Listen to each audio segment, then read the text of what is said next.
اگلا سوال یہ ہے کہ B4U کمپنی میں انویسٹ کرنا کیسا ہے؟ السلام علیکم ورحمۃ اللہ۔ ایک سوال کیا گیا ہے B4U کمپنی میں انویسٹ کرنا کیسا ہے۔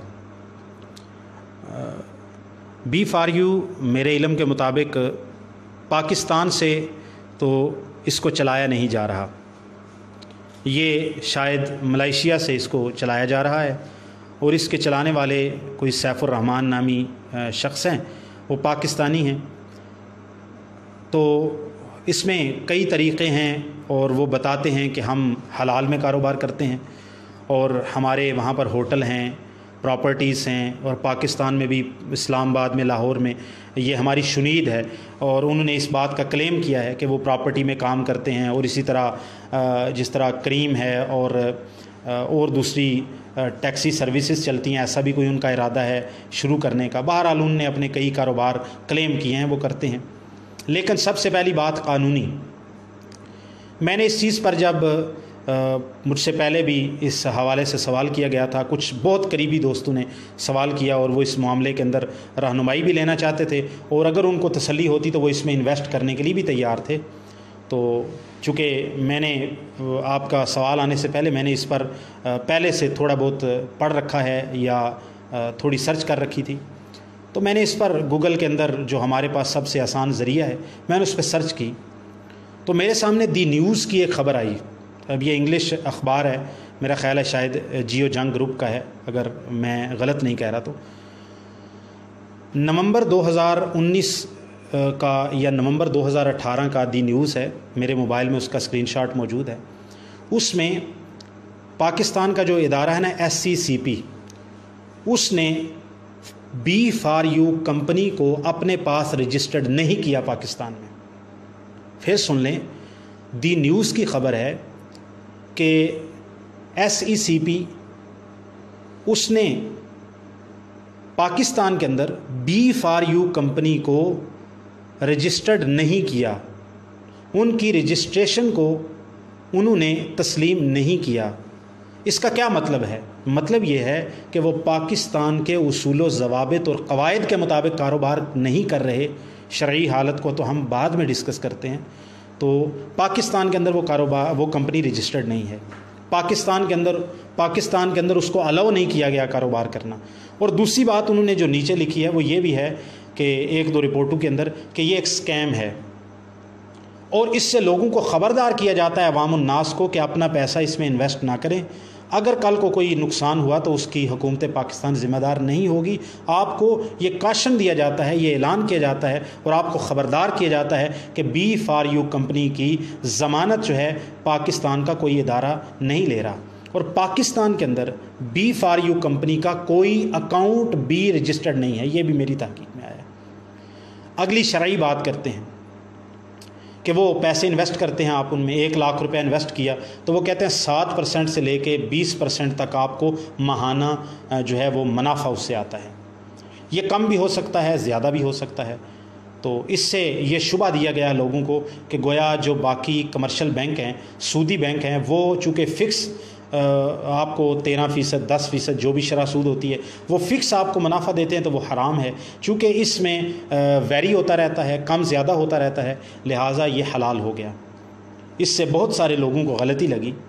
بھائی پہلے یہ بھی دیکھنا ہے کہ اگر کوئی شخص آپ کو منافع، جو اس منافع کی شرح قائم کی ہے وہ تو شریعت کے ضابطوں سے نہیں ٹکراتی، لیکن سب سے پہلے آپ نے کاروبار کرنے کے لیے پہلا اصول کہ آپ جو کاروبار کر رہے ہیں کیا اس کی ذات حلال ہے۔ اور حلال ہونا یہ ایسا نہیں کہ اس میں ظن غالب ہے جی وہ حلال ہے، یا مجھے یقین ہے، مجھے جو ہے وہ ظن ہے، گمان کیا جا سکتا ہے، اس طرح کی شنید ہے، اس طرح کی رپورٹس ہیں کہ وہ حلال ہے، کہ ایسا کہا جا سکتا ہے؟ دیکھیں، میں آپ کو صحیح بخاری کی ایک حدیث سناتا ہوں۔ رسول اللہ صلی اللہ علیہ وسلم نے فرمایا، ان الحلال بین والحرام بین وبینہما امور مشتبہات۔ آپ علیہ الصلاۃ والسلام کا فرمان ہے کہ بہت سا اللہ تعالی حلال بالکل واضح ہے اور حرام بھی بالکل واضح ہے۔ حلال واضح ہے، حرام واضح ہے۔ حلال و حرام کے درمیان کچھ ایسے امور ہیں جو مشتبہ ہیں، جن میں شبہ ہے، جن میں ریب ہے، جن میں شک ہے۔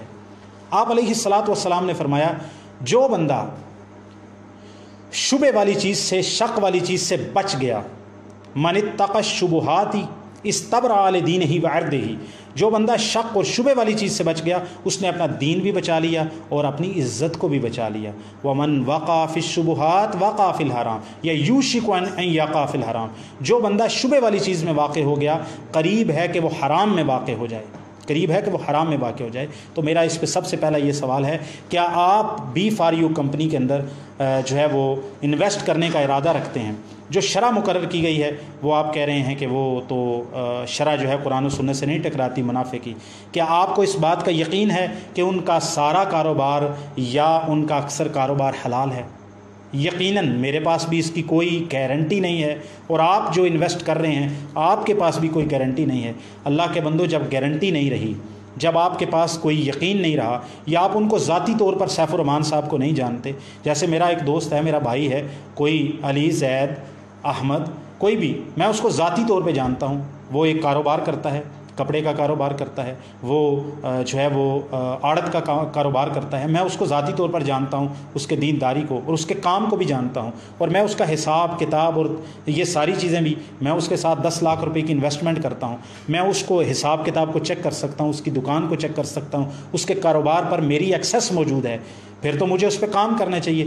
پھر بھی میرے علم کے مطابق اگر وہ علی، احمد، زید کوئی بھی ہے، وہ اگر کوئی حرام کا کام کرتا ہے تو پھر میں اس کا مکلف نہیں رہتا، میں اس کا مکلف نہیں رہتا، کیونکہ میں نے مکمل طور پر تحقیق کر کے یہ کام کیا۔ لیکن سیف الرحمان صاحب ادھر بیٹھے ہیں، SCCP اس کو مانتی نہیں ہے، پاکستان میں ان کا کوئی اکاؤنٹ نہیں ہے، پاکستان کی حکومت یا وفاقی حکومت کا کوئی ادارہ ان کو تسلیم نہیں کرتا، اور وہ آپ کو کاشن بھی دے رہا ہے آپ ایسا نہ کریں۔ اور جب آپ ان کے معاملات دیکھتے ہیں، ہوٹل ہیں بھائی، کون سے ہوٹل ہیں؟ کیا ہوٹل میں سارے معاملات وہ 7 سٹار اس طرح کے ہوٹل تو نہیں ہیں جس کے اندر حرام مشروبات بھی پائے جاتے ہیں؟ کیا آپ کو اس بات کی گارنٹی موجود ہے؟ نہیں ہے آپ کے پاس گارنٹی۔ وہ کیا جو پراپرٹی آپ کو دکھا رہے ہیں کیا واقعی پراپرٹی کے اندر کام کرتے ہیں؟ اور پراپرٹی میں کام کرتے بھی ہیں کیا وہ سارا جائز اور حلال طریقے سے ہی کرتے ہیں، یا وہ دوسرے بینکوں سے سود اٹھا کے کاروبار کرتے ہیں اور لوگوں کو سود پہ آگے قرضے دیتے ہیں؟ آپ کے پاس اس بات کی گارنٹی ہے؟ یقیناً نہیں ہے۔ جب آپ کے پاس گارنٹی نہیں ہے اس بات کی، آپ کو علم نہیں ہے کہ ان کا کاروبار حقیقت میں کیا ہے، اور آپ نے گہرائی میں جانا نہیں، ان کو جانتے نہیں ہیں، اور آپ جا کر اس کی پڑتال بھی نہیں کر سکتے کہ میرا پیسہ کس جگہ انویسٹ ہوا ہے، اس میں کیا کاروبار ہو رہا ہے، اس میں کیا جو ہے وہ انفاق کیا ہے، خرچ کیا ہے، یہ ساری چیزیں جب آپ جان نہیں سکتے تو میرے بھائی اس میں شبہ پیدا ہو گیا۔ اور اسی لیے صحیح بخاری کتاب البیوع کی حدیث سنائی کہ شبے والی چیز سے رسول اللہ صلی اللہ علیہ وسلم نے بچنے کا حکم دیا۔ آپ سے پوچھا کہ گناہ کیا ہے؟ آپ نے فرمایا ما حاک فی صدرک۔ بہت سارے لوگوں نے اس میں جو ہے وہ کام کرنے کی کوشش کی اور کچھ کر لیے، تو ان کے سامنے یہ سوال اٹھائے گئے تو ان کو خود اس بارے کے اندر ریب پیدا ہو گیا، شک پیدا ہو گیا، شبہ پیدا ہو گیا، دل کے اندر کھٹکھٹا پیدا ہو گیا۔ تو ہم نے کہا رسول اللہ صلی اللہ علیہ وسلم نے آج سے 1450 سال پہلے یہ بتا دیا تھا، جو چیز آپ کے دل میں کھٹکا پیدا کرتی ہے اور جو چیز شبے میں چلی جاتی ہے، اس میں حلال واضح نہیں ہے، حرام واضح نہیں ہے، حلال ہونا واضح نہیں ہے تو حرام ہونا آپ جو ہے وہ کلیم نہیں کر سکتے، کیونکہ ساری تفصیلات اس میں آپ کے پاس نہیں ہیں۔ کیونکہ میں یہاں بیٹھ کے تو نہیں کہہ سکتا کہ ان کا کام سودی ہے، میں یہاں بیٹھ کے یہ تو نہیں کہہ سکتا کہ وہ شراب میں ڈیل کرتے ہیں، میں یہاں بیٹھ کے یہ تو نہیں کہہ سکتا کہ وہ جو ہے وہ کوئی نشاور چیزوں کے اندر ڈیل کرتے ہیں، میں یہ نہیں کہہ سکتا۔ لیکن میں یہ کہہ سکتا ہوں کہ ان کا حلال ہونا بھی تو واضح نہیں ہوا، تفصیلات سامنے نہیں آئی، لہٰذا وہ ریب میں چلا گیا، شک میں چلا گیا، شبے میں چلا گیا۔ اور رسول اللہ صلی اللہ علیہ وسلم نے یہی بتایا کہ جو شبے سے بچ گیا دین بچ گیا، جو شبے سے بچ گیا اس کی عزت بچ گئی، جو شبے میں واقع ہو گیا قریب ہے کہ وہ حرام میں واقع ہو جائے۔ اسی طرح صحیح بخاری کے اندر یہ حدیث بھی موجود ہے، اور میں داد دیتا ہوں امام بخاری رحمہ اللہ کی فقاہت کی کہ اس کو کتاب البیوع کے اندر لے کے آئے کہ رسول اللہ صلی اللہ علیہ وسلم نے فرمایا مجھے راستے کے اندر کوئی گری پڑی ایک کھجور ملتی ہے، اور میں اس کو اٹھا کے کھانے کا ارادہ کرتا ہوں، پھر میں اس کو وہیں پھینک دیتا ہوں اس خدشے سے، اس شبے سے کہ یہیں کہیں یہ صدقے کی نہ ہو، اور آل محمد اور محمد صلی اللہ علیہ وسلم پر صدقہ کھانا چونکہ حرام ہے، جائز نہیں ہے، اللہ تعالیٰ نے ان کے لیے صدقہ کھانے کی اجازت نہیں دی، تو میں صدقے کے شبے کی وجہ سے اس کھجور کو نہیں کھاتا۔ آپ اندازہ کیجئے کیا اس کھجور کا صدقے کا ہونا یہ زیادہ واضح ہے یا صدقے کا نہ ہونا؟ عام حالات کے اندر اس کا تو ہم تو یہی سمجھیں گے کہ اس کا صدقے کا نہ ہونا یہ زیادہ واضح ہے، کیونکہ جب کسی چیز کا علم نہیں ہے، اور ہم قاعدہ بھی یہی بیان کرتے ہیں کہ اشیاء کے اندر اصل اباحت ہے، لیکن جب معاملات اس طرح کے آ جائیں تو رسول اللہ صلی اللہ علیہ وسلم نے امت کو تعلیم دی کہ شبے کی وجہ سے آپ نے کھجور کا دانہ نہیں کھایا کہ کہیں یہ صدقے کی نہ ہو، تو آپ B4U یا کسی بھی ایسی کمپنی جس کی تفصیلات نہیں ہیں اور جس کو پاکستان کی حکومت بھی تسلیم نہیں کرتی، آپ اس میں انویسٹ مت کیجئے۔ دوسرے حلال ذرائع موجود ہیں جن کا حلال ہونا کم از کم واضح ہے۔ اللہ تعالی ہمیں عمل کی توفیق عطا فرمائے۔